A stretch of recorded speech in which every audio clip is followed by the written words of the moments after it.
Armenia, the first Christian nation, was living under the control of the Islamic Ottoman Empire and subjected to degrading treatment.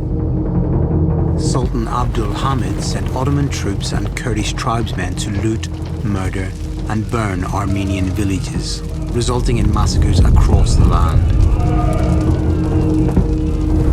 On April 24, 1915, Ottoman authorities arrested and murdered Armenian intellectuals, religious and community leaders, and began carrying out the systematic ethnic cleansing of Armenians. Women, children, and the old were forcefully removed from their homes and death marched into the Syrian desert by the Ottomans. The Armenian genocide claimed the life of over 1.5 million Armenians.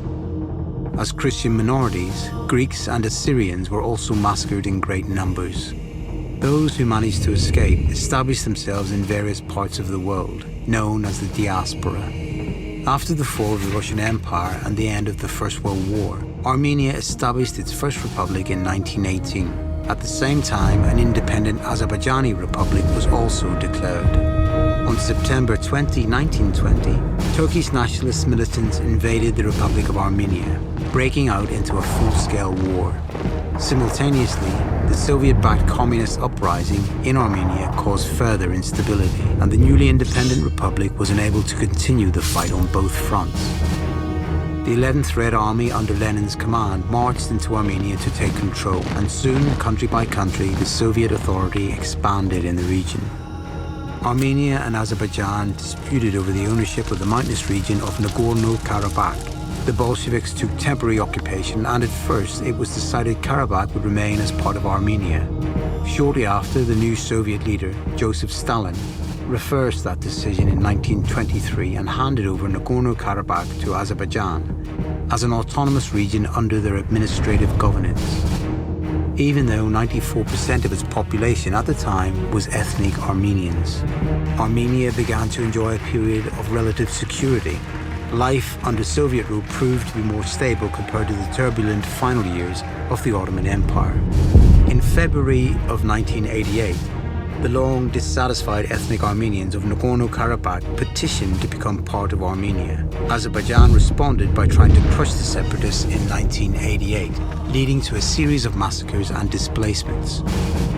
In December of 1988, Armenia was hit by a 6.8 magnitude earthquake known as the Spitak earthquake, which killed over 60,000 Armenians. Soviet life was crumbling and met with resentment, while national movements were becoming increasingly dominant. While Armenia declared its independence from the Soviet Union in 1991, calls for uniting Karabakh as part of Armenia were unsuccessful. This led to the declaration of independence of Artsakh from Azerbaijan in 1991, followed by Azerbaijan declaring war against Nagorno Karabakh. In 1994, Armenia and Azerbaijan signed a ceasefire brokered by Russia, which was an agreement to start peace talks and to decide the status of Nagorno Karabakh, which remained under the control of ethnic Armenians. Throughout the years, both sides have not been able to resolve the status of the region. In 1999, a group of 5 men stormed the Armenian National Assembly in Yerevan, shooting and killing 8 people, including the Prime Minister. The shooting led to significant changes in the country's political landscape.